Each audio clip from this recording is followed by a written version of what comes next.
When we left off last time, the engine had been crated up, and for about $150, the engine was on its way down to the motor rebuilder.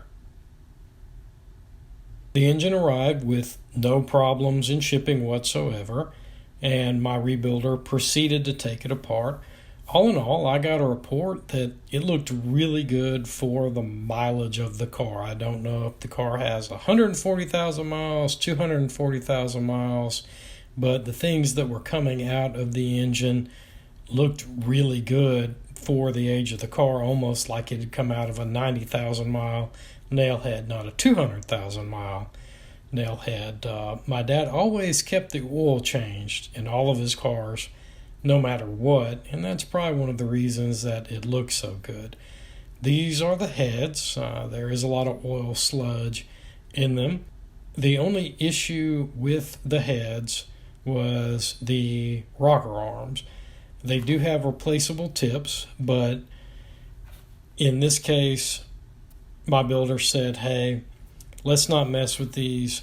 Go out on eBay, pick up some new rocker shafts, pick up some new rocker arms, and just have it all new.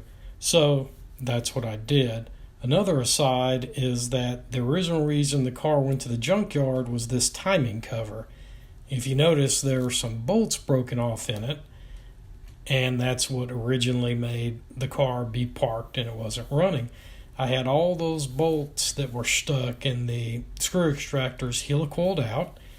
Everything had been repaired, and when I went to put it back in the car, snapped off a bolt right at the bottom of the oil pan.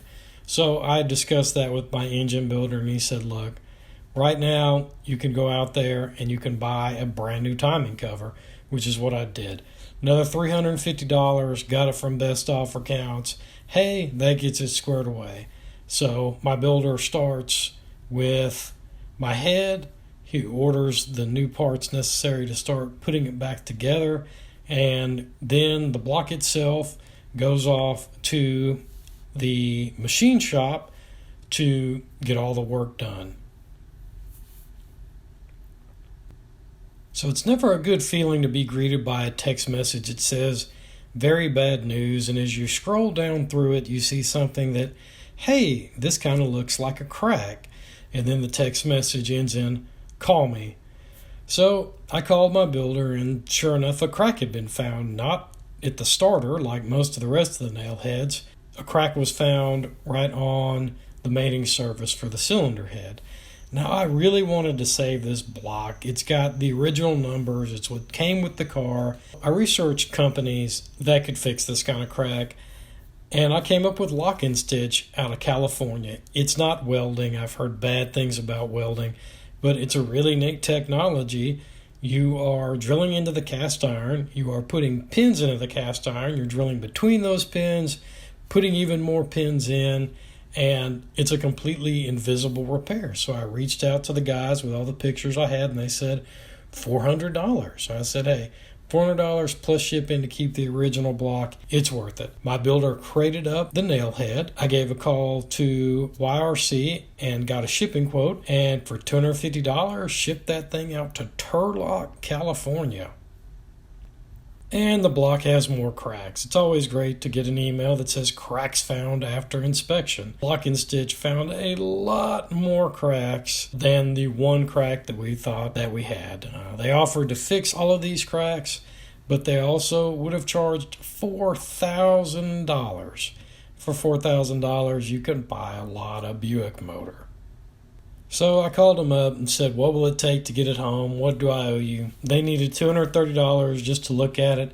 Now during this time, this balance due bill shows up from YRC, and I'm like, what in the world is this? Well, it seems that the weight was not correct when it went from the builder out to California. This is new. I didn't know that shippers did this, but even though they called it a quote, the weight was messed up. They just bill you for the weight. On the heels of getting that bad news off of the block and paying Lock and Stitch to tell me it was cracked, now it's another $123 to get it back, in addition, to what I'm paying to get it home.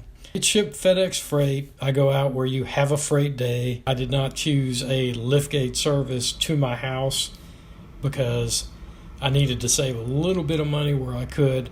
So rolled out to the FedEx freight terminal. It's kind of neat because they buzz you in. You know, nobody's there to greet you at the gate. They press a button, you go through, and they tell you where to park among the 18-wheelers. You park, you wait on the nice man with the forklift. He brings the freight out, puts it in your truck. Couldn't be simple. Saves a $75 liftgate fee. I don't know which company did it, but somebody did a number on what used to be a crate. Remember, it was all crated up when it went out to California, and it came back looking like kindling. I've got my old block back at the house. I'm going to hang on to it. I don't have any plans. Maybe my kids will fix it one day when the technology's even better and cheaper. But for those of you playing along at home, it ended up being $855.61 to go down the path of taking it out to California.